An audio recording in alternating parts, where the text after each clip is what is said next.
রবিবার বালুরঘাট তাইকোন্ডো অ্যাসোসিয়েশনের উদ্যোগে অনুষ্ঠিত হল নবমতম নর্থ বেঙ্গল তাইকোন্ডো চ্যাম্পিয়নশিপ।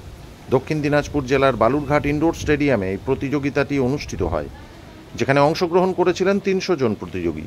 এর মধ্যে মালদা তাইকোন্ডো ট্রেনিং ইনস্টিটিউট থেকে মোট ৩২ জন প্রতিযোগী এই প্রতিযোগিতায় অংশ নেন। এর মধ্যে ৭টি সোনা, ১২টি সিলভার এবং ৬টি ব্রোঞ্জ মেডেল পায় মালদা তাইকোন্ডো ট্রেনিং ইনস্টিটিউট থেকে। সোনা পেয়েছেন শিবাংশ রাজ, চন্দ্রশ্রী চৌধুরী, অভিজিৎ বসু। সিলভার পেয়েছেন অগ্নিভো দাস, সম্পূর্ণা তরফদার, সালমা সুলতানা।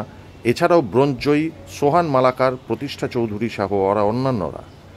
তাদের এই সাফল্যে খুশি তাদের কোচ তারক মিশ্র ও রঞ্জিত মুখিয়া।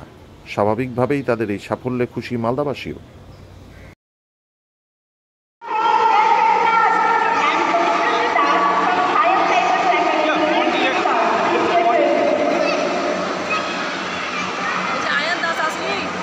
না, কোন স্কুলে খোঁজা হবে? ওটা কি আয়ন না? জাগৃতিও আছে।